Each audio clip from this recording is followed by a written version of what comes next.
নতুন যারা cyber security ও ethical hacking শিখতে চাচ্ছেন, তাদের একটি জাতীয় সমস্যা হচ্ছে তারা এটা পার্থক্য করতে পারেন না যে কোনটা ফিশিং আর কোনটা হ্যাকিং। অনেক সময় বিভিন্ন টিউটোরিয়ালের কমেন্ট বক্সে অনেকেই কমেন্ট করে থাকেন যে, "ভাই আমাকে একটু হ্যাকিং শেখান। একটু আমার কেউ ফেসবুকটা ফিরিয়ে এনে দিন।" বা হচ্ছে আমাকে একটা ফেসবুক অ্যাকাউন্ট হ্যাক করে দিতে হবে। অ্যাকচুয়ালি হচ্ছে এটা হ্যাকিং না। হ্যাকিং আর ফিশিং এর মধ্যে একটা পার্থক্য রয়েছে। হ্যাঁ, যদি ২ টা পুরোপুরি হয়, ২ টা যদি হয় এরকম যে আপনি ফিশিংটাও ভালোভাবে জানেন, সাথে হ্যাকিংটাও জানেন, তাহলে জিনিসটা পারফেক্ট হয়। তো আজকের এই ভিডিওতে সবার ভুল ধারণা ভেঙে যাবে যে কোনটি ফিশিং আর হচ্ছে কোনটি হ্যাকিং। তো চলুন শুরু করি।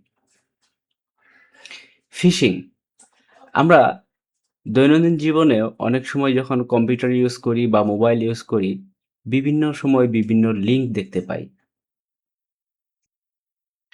তো চলুন জেনে নেই ফিশিং কোনটি আর হ্যাকিং কোনটি। ফিশিং হচ্ছে one kind of social engineering attack. এইটার মাধ্যমে হ্যাকার একটি ফেক মেসেজ তৈরি করতে পারে। অনেকে আমাদের এইখানে এরকম হয় যে অনেকে বলে থাকে যে, "দেখো আমি নতুন একটি জিনিস পেয়েছি। তুমি এটা দেখো, দেখলেই বুঝতে পারবে জিনিসটা খুবই ইন্টারেস্টিং।" এই কথা বলে তারা আপনাকে ফেক লিঙ্ক দিয়ে দিবে। এই সাইটটিতে লগইন করো। লগইন করলে তুমি আ আর্নিং করতে পারবা। ডেইলি আর্নিং করতে পারবা $১ বা $২ করে। এরকম করে লিঙ্ক সেন্ড করবে। আর ওইটাতে যারা আসক্ত হবে, তারা যারা বুঝতে পারবে না, তারা ওই ভুলটা করে ফেলে স তা ভুলটা করে ফেলে তার ক্রেডেনশিয়ালটা নিজের অজান্তেই হ্যাকারের কাছে পৌঁছে দিবে। তো যে ফিশিং হচ্ছে এরকম একটি টাইপ বা টেকনিক যেটা দিয়ে কোনো ভিকটিমকে তার ব্রেইনকে ম্যানিপুলেট করা হয়। তো ফিশিংটা আসলে মূলত কিভাবে পাঠানো হয়? ফিশিং হচ্ছে এমন একটি অ্যাটাক যেটা অ্যাটাকারকে ভিকটিমের ইনফরমেশন দিয়ে দেয়। আর এই ফিশিংটা মূলত করা হয় বা লিঙ্কটা পাঠানো হয়েছে ইমেইলের মাধ্যমে, ফেক ওয়েবসাইটের মাধ্যমে অথবা ফেক মেসেজের মাধ্যমে। ইভেন Facebook এ হইতে পারে, মেসেঞ্জার হইতে পারে, Instagram এ হতে পারে। যেকোনোভাবেই এই মেসেজটাকে সেন্ড করতে পারলে বা ভিকটিমকে পাঠাতে পারলে তখন ভিকটিম যদি সেটা ওপেন করে তাহলে সাথে সেই ভিকটিমের সমস্ত ডিটেইলস ওপেন ক শুধু ওপেন করলেই কিন্তু হবে না। ওপেন করে যদি সে লগইন করে তাহলে অবশ্যই সমস্ত ডিটেইলস সেটা ভিকটিমের কাছে চলে যাবে। এখন হইতে পারে আপনি ভাবতে পারেন আপনার টু ফ্যাক্টর অথেন্টিকেশন অন করা আছে। তাহলে তো হ্যাকার ইউজার নেম পাসওয়ার্ড পেলে কোনো কিছুই করতে পারবে না।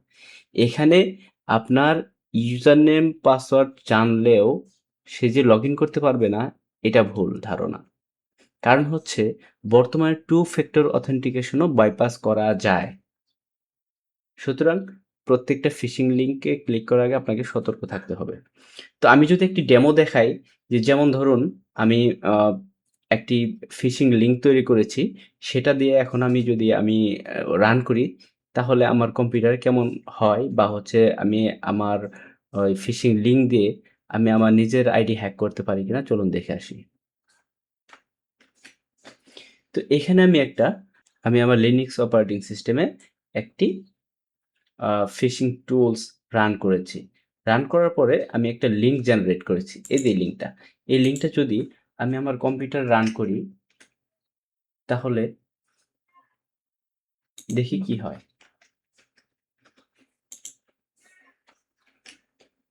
তো আমি আমার ব্রাউজারে চলে যাব। ব্রাউজারে চলে যাওয়ার পর আমি এই লিঙ্কটা পেস্ট করব। পেস্ট করে যদি এন্টার দেই, দেওয়ার পরে দেখুন একটি হুবহু ফেসবুকের একটি পেজ চলে আসছে। তো এখানে যদি আমি আমার মেইল এন্ড পাসওয়ার্ড দেই তাহলে এই মেইল এবং পাসওয়ার্ডটা চলে যাবে সরাসরি হ্যাকারের কালি মেশিনে। তো আমি যদি এখন একটা মেইল দেই mymail@gmail.com পাসওয়ার্ড দিলাম mymail@123 1 AB দিলাম 1 না। তো এখানে আমি যদি লগইন করি তাহলে এখানে আমার ফেসবুকে রিডাইরেক্ট হয়ে গেল। তো এখন চলুন আমরা অ্যাটাকার মেশিনে দেখে আসি কি অবস্থা। আমি তো এখানে ইউজার নেম এবং পাসওয়ার্ড দিয়ে ফিল আপ করলাম। তো এখন দেখি যে আসলেও অ্যাটাকের মেশিনে বা হচ্ছে হ্যাকারের কাছে কোনো কিছু পৌঁছে গিয়েছে কিনা। তো সেটা দেখার জন্য আমি আসলাম। দেখুন আমি এই যে এটা হচ্ছে আমার আইপি অ্যাড্রেস, আইপিটাও দেখাচ্ছে। তার সাথে এই যে এখানে দেখেন আমি দিয়েছিলাম আমার মেইল হচ্ছে mymail@gmail.com আর পাসওয়ার্ড দিয়েছিলাম mymail@123 বড় হাতের। তো এটা চলে আসছে। তো মূলত ফিশিংটা এভাবেই হয়ে থাকে আপনার সোশ্যাল মিডিয়া হতে সোশ্যাল মিডিয়ার যেকোনো অ্যাকাউন্ট হ্যাক হয়ে যেতে পারে। যেকোনো কিছু আপনার হ্যাক হতে পারে যদি আপনি সতর্ক না থাকুন। তো এখন আমরা ফিশিং সম্পর্কে জানলাম। ফিশিং কিন্তু হ্যাকিং না। তো এটা হলো ফিশিং হচ্ছে ম্যানিপুলেশন। Social engineering. এটাকে বলে কমপ্লিটলি সোশ্যাল ইঞ্জিনিয়ারিং। ওকে। তো এখন হ্যাকিংটা কি সেটা আমরা একটু দেখে আসি। তবে হ্যাঁ, আরেকটা বিষয় হচ্ছে সোশ্যাল ইঞ্জিনিয়ারিং করা ছাড়া কিন্তু হ্যাকিং করা যায় না। এটা করা যায় খুবই কম। এর সংখ্যা এর পার্সেন্টেজ খুবই কম। তবে সোশ্যাল ইঞ্জিনিয়ারিং হচ্ছে 80% ইউজ হয় এথিক্যাল হ্যাকিং বা হ্যাকিং এর ক্ষেত্রে। তো আমরা এখন দেখে আসবো যে আসলে হ্যাকিং কি? হ্যাকিং, হ্যাকিংটা হচ্ছে আনঅথরাইজড অ্যাক্সেস। কোনো কম্পিউটারের আপনি ইউজার জানা ছাড়া বা হচ্ছে কোনো মোবাইলের ইউজার নিজের অজান্তেই হ্যাক হয়ে যায়। এটা হলো হ্যাকিং। এখন এটা কিভাবে হইতে পারে? যে আপনার মোবাইলে অথবা হচ্ছে আপনার কম্পিউটারে যদি vulnerable exploit থাকে, সফটওয়্যারের যদি exploit থাকে তাহলে সেই exploit এর মাধ্যমে আপনার পিসি খুব সহজেই বা হচ্ছে আপনার মোবাইল খুব সহজেই হ্যাক হয়ে যাবে। এখন এইটা হতে পারে maliciously হইতে পারে আবার ethical ও হইতে পারে। যেমন আপনি যদি আপনার কম্পিউটার বা ডিভাইসটাকে যদি আপনি জানতে চান যে আসলে এখানে কোন রকম বাগ বা হচ্ছে vulnerabilities আছে কিনা? তাহলে আপনি একজন ethical হ্যাকার হায়ার করবেন। হায়ার করার পর আপনি ওখানে তাকে টেস্ট করতে পারবেন। সে যখন টেস্ট করবে তখন সে আপনার কম্পিউটারের vulnerabilities গুলো বের করে ফেলবে। এটা হলো ethical পারপাস। আরেকটা হচ্ছে malicious। এটা হচ্ছে ব্ল্যাক হ্যাট হ্যাকাররা কি করবে? এই vulnerabilities ইউজ করে আপনাকে আপনার ডিভাইসকে সম্পূর্ণ কম্প্রোমাইজ করে ফেলবে। এখন কম্প্রোমাইজ করার পর সে ransom দাবি করতে পারে, আপনার credential সে হারভেস্ট করে নিতে পারে বা হচ্ছে আপনার মানি সাইটস যদি থাকে তাহলে মানি সাইটস গুলো থেকে সে অ্যাকাউন্ট টেক ওভার করে সেখান থেকে আপনার অ্যামাউন্ট গুলো সরিয়ে ফেলতে পারে। এখানে অনেক রিস্ক রয়েছে। তো মূলত হচ্ছে আজকের ভিডিওটা ছিল মূলত হচ্ছে ফিশিং এবং হ্যাকিং সম্পর্কে ধারণা দেয়া যে কোনটা ফিশিং আর কোনটা হচ্ছে হ্যাকিং। এই ২ টার মধ্যে পার্থক্য করতে জানা। আমি আবারও বলছি যে ফিশিং হচ্ছে malicious আ লিঙ্ক তৈরি করা যেটা দেখতে হুবহু ভালো লিঙ্কের মতো দেখা যায়। একদম যে legitimate লিঙ্ক ওরকম দেখা যায়। যেমন হচ্ছে এখানে facebook.com এখানে হ্যাকার কি করতে পারে?